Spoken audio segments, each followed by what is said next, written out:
Alhamdulillahi Rabbil Alamin. Wassalatu wassalamu ala ashrafil anbiya'i wal mursalin wa ala alihi wa sahbihi ajma'in. Ashhadu an la ilaha illallah wahdahu la sharika lah wa ashhadu anna Muhammadan abduhu wa rasuluh. Rabbi shrah li sadri wa yassir li amri wa hlul 'uqdatam min lisani yafqahu qawli waj'al li waziran min ahli. Subhanaka la ilma lana illa ma 'allamtana innaka antal alimul hakim. Wala hawla wala quwwata illa billahil aliyyil azim. Alhamdulillah, segala puji-pujian bagi Allah Subhanahu wa taala. Kerana pada hakikatnya 100% puji-pujian yang ada hanya kena kepada Dia, tidak kena kepada selain Dia. Kita bersyukur kepada Allah kerana kita diberi peluang. Dia memilih kita untuk mengambil manfaat daripada kitab yang kita nak gunakan, yakni anugerah berwangian cinta untuk tetamu Taman Cahaya. Kitab ini merupakan petikan, ringkasan dan rumusan daripada kitab induk Ihya Ulumuddin karya Hujjatul Islam Imamul Ghazali. Kitab ini secara ringkasnya kita boleh sebut sebagai ABC, Anugerah Berwangian Cinta. Kitab ABC. Selama hari ini pun kita memang mensyarahkan kitab Ihya lah. Ini ringkasan dia, petikan dia dan rumusan daripada kitab Ihya.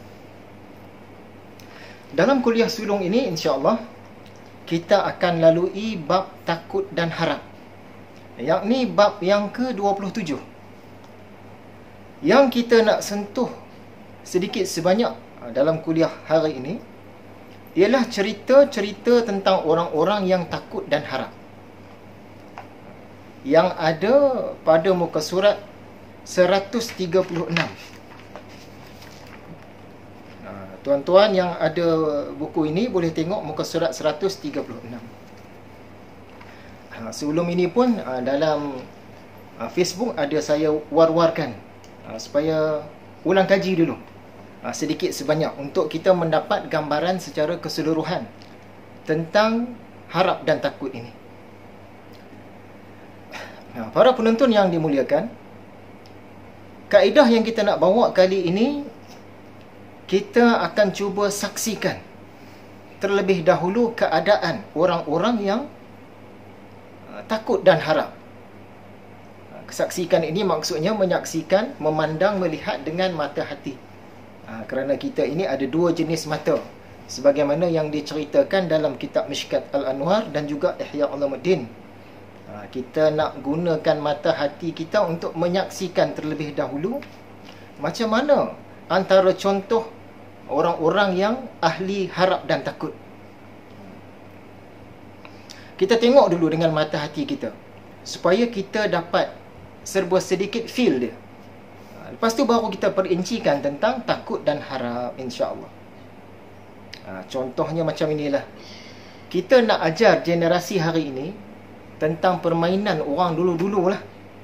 Namanya permainan galah panjang. Kalau di tempat saya dulu disebut permainan melong. Permainan galah panjang.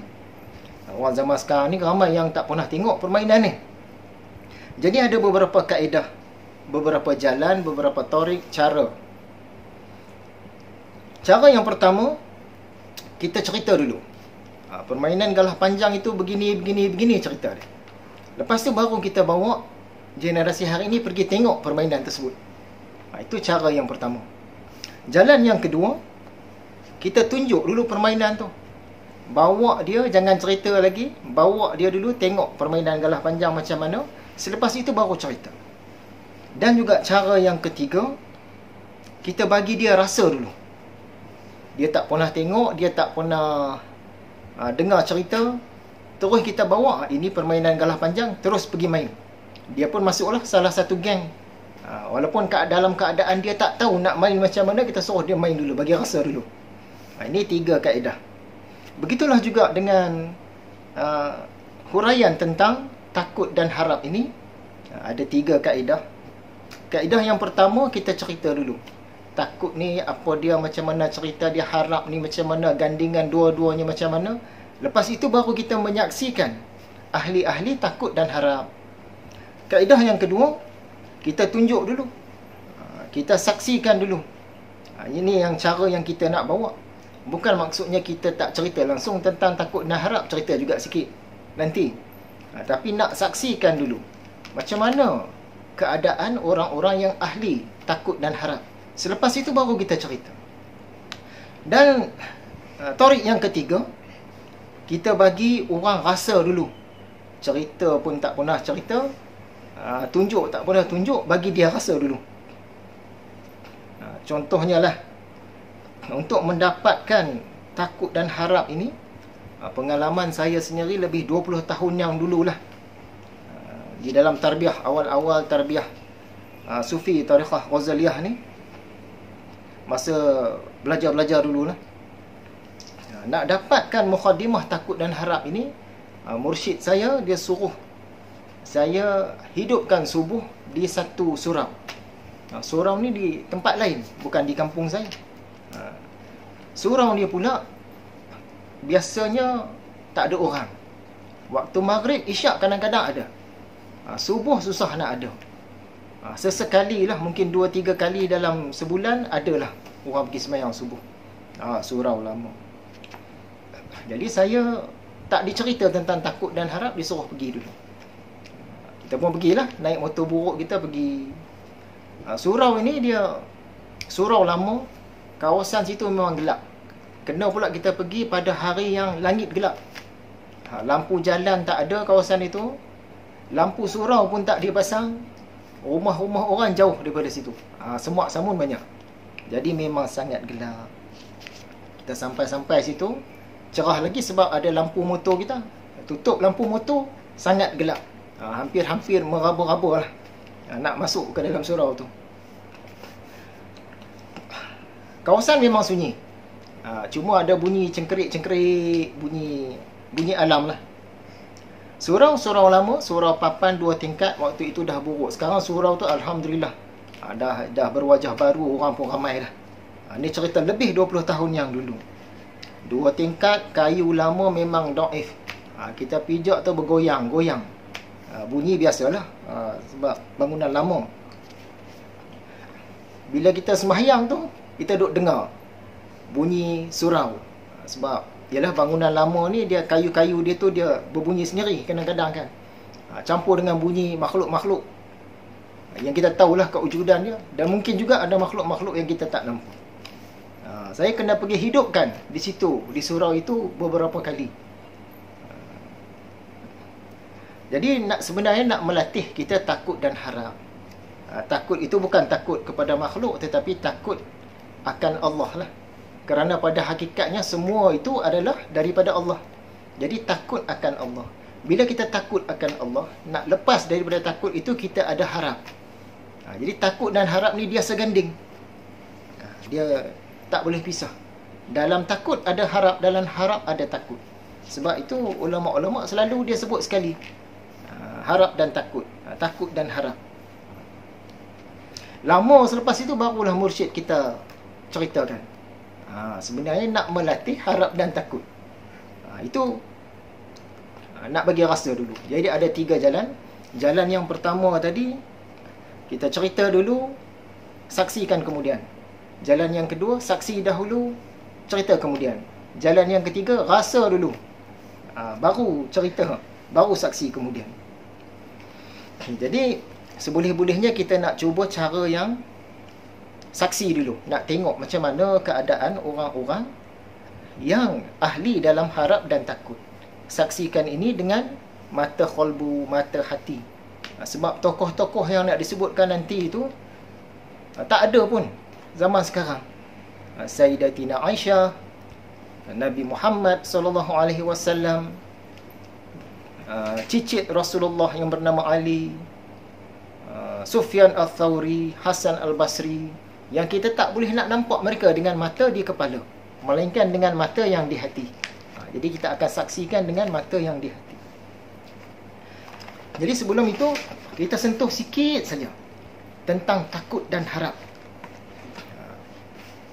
Para penonton yang ada kitab ini boleh tengok muka surat 134. Bukan, 132. Sikit je, dalam 4 baris sahaja. Apa benda takut dan harap ini? Kita belum huraikan. Ambil sikit sahaja. Kata Imam Ghazali lah, sesungguhnya harap, ar-raja' dan takut al-khauf merupakan dua sayap yang dengan kedua-duanya itu orang-orang mukharrabin, yakni orang-orang yang dekat dengan Allah, terbang ke setiap pangkat yang terpuji, ke setiap maqam. Harap dan takut itu juga umpama dua bilah pisau yang dengan kedua-duanya itu orang-orang yang berjalan ke akhirat memotong setiap tebing yang sukar didaki, lalu perjalanan mereka pun menjadi lebih mudah. Daripada kalam Imam Ghazali ni kita boleh berfahamlah, harap dan takut ini, takut dan harap ni seumpama sepasang sayap. Tetapi sayap ini kita tak boleh nampak dengan mata di kepala. Ini melibatkan sayap kerohanian. Dalam pelajaran tasawuf, dalam huraian-huraian kitab Ihya kita dulu, kuliah-kuliah kita dulu, ada diceritakan tentang sayap kerohanian. Sayap kerohanian ini membuatkan kita boleh terbang ke alam langit tinggi, tapi bukan alam langit yang kita nampak dengan mata tu. Jadi boleh rujuk baliklah syarahan-syarahan kitab Ihya kita dulu. Itu sayap kerohanian dalam skop yang lebih luas. Sekarang ni dikecilkan sikit. Sayap kerohanian iaitu harap dan takut. Nak terbang ke langit kedekatan. Langit kedekatan ni bahasa dalam lah, bahasa sufi. Bukan maksud kita pergi berjarak dekat dengan Allah tu. Nak terbang ke langit yang langit kedekatan, langit mukharrabin, kena ada dua sayap ini, harap dan takut. Macam mana kalau ada sebelah saja? Ini tak mungkin terjadi kerana sebagaimana yang kita sebut tadi, harap dan takut ini dia saling berkait. Dalam harap ada takut, dalam takut ada harap. Sebab itu dia sepasang sayap. Jadi secara ringkasnya kita tengok dulu, patah balik ke muka surat 136. Huraian kisah-kisah ini saya akan sambung dalam siri yang kedua.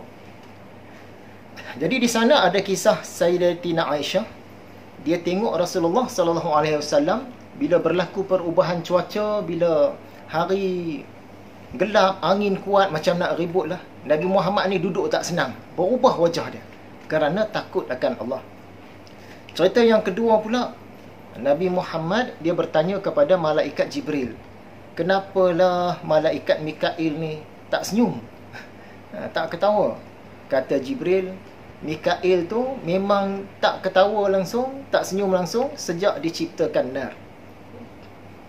Cerita yang ketiga tentang Ali bin Al-Husain bin Ali. Ini cucu Sayyidina Ali, cicit Rasulullah sallallahu alaihi wasallam. Ali ni setiap kali dia nak sembahyang, dia ambil wuduk, berubah muka dia jadi pucat. Orang tanya kenapa? Sebab dia takut akan Allah. Kemudian ada cerita tentang seorang wali Allah, Sufyan al-Thawri. Orang-orang yang duduk dekat dengan dia pun, kalau Sufyan tengah dalam takut akan Allah, mereka tu terasa bahang dia tu. Cerita yang kelima tentang Hasan al-Basri. Dia ada menasihati seorang pemuda yang lalai. Disebabkan nasihat dia itu membuatkan pemuda ini jadi takut dan berubah. Kemudian ada kalam Hatim al-Asham. Ini semua saya akan huraikan dalam siri kita yang kedua, perkongsian yang akan datang. Jadi rasanya setakat itu saja dulu sebagai mukadimah kepada pengajian Anugerah Berwangian Cinta untuk tetamu Taman Cahaya. Sehingga kita jumpa lagi, sekadar itu saja. Billahi taufiq wal hidayah. Assalamualaikum warahmatullahi wabarakatuh.